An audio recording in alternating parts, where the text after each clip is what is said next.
తన సుఖం కోసం కన్న బిడ్డల్ని కడతీర్చిన కసాయి తల్లి. ఆమె ప్రియుడికి మరణించే వరకు జైలు శిక్ష విధిస్తూ కాంచీపురం కోర్టు న్యాయమూర్తి బిజు చెమ్మల్ తీర్పు వెలువర్చారు. కాంచీపురం సమీపంలో 2018లో ఇద్దరు పిల్లల హత్య స్థానికంగా కలకలం రేపింది. విజయ్, అభిరామి దంపతుల పిల్లలైన 6 ఏళ్ల అజయ్, 4 ఏళ్ల కర్ణిక హత్యకు గురైనట్టు గుర్తించారు. వీరిని తన వివాహేతర సంబంధానికి అడ్డుగా ఉన్నారన్న నెపంతో తల్లే కడతీర్చినట్టు విచారణలో తేలింది. ప్రియుడు మీనాక్షి సుందరం మోజులో పడ్డ అభిరామి భర్త విజయ్ పిల్లల్ని హతమార్చేందుకు పథకం వేసింది.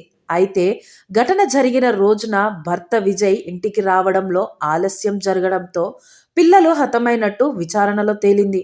భర్తను హతమార్చలేక పిల్లల్ని చంపేసి ప్రియుడితో ఉడాయించిన అభిరామిని పోలీసులు అరెస్టు చేశారు. ఈ కేసు విచారణ కాంచీపురం కోర్టు న్యాయమూర్తి బిజు చెమ్మల్ ముందు విచారణ జరిగింది. వాదనలు, సాక్షుల విచారాలన్నీ ముగిసిన న్యాయమూర్తి తుది తీర్పు వెలువర్చారు.